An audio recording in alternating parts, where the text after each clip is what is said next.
This question raises this issue. Can Congress place strings on the receipt of federal funds by the states?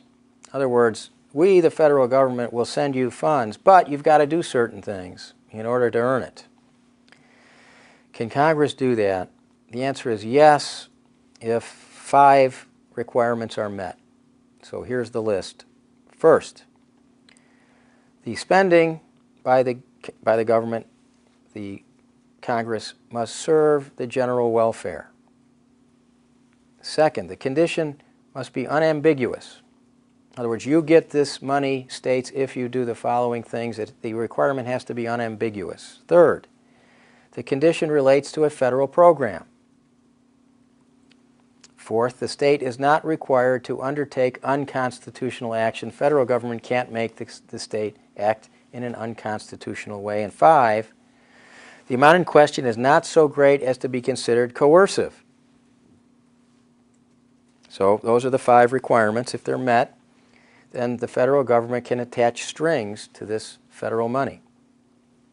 So let's apply those standards here in this question. The minimum legal age for purchasing tobacco varies from state to state, ranging from 18 to 21.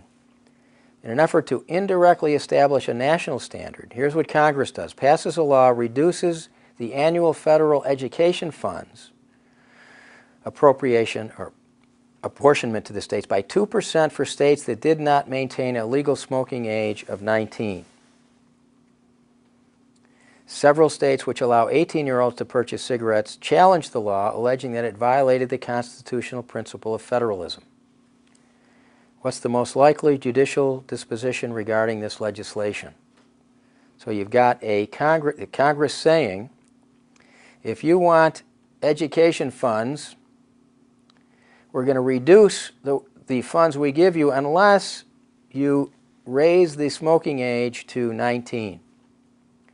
So Congress is attaching strings to the funds. Does it meet the requirements for doing that? What's the most likely judicial disposition regarding this legislation? Does it meet the 5-factor test? Let's take a look at the answer choices. See if we can weed out the correct answer. Look at D, unconstitutional because it violates the 10th Amendment. The 10th Amendment talks about anything not given to the federal government is retained by the states. Does this sort of action by Congress violate the 10th Amendment? No. How about C, unconstitutional because the withholding has a coercive effect? Well, the Supreme Court has addressed this issue. What sort of reduction in apportionment? What percentage does the Supreme Court say is coercive? 5% or more. This is only 2%, so it's not coercive. Get rid of C. How about A, constitutional because it violates the 21st Amendment? The 21st Amendment deals with the repeal of prohibition. Not even applicable here. Answer choice B, constitutional because the imposed condition is unambiguous. Part of the test necessary to determine whether the attaching of strings is appropriate by Congress. Answer choice there. Correct answer B.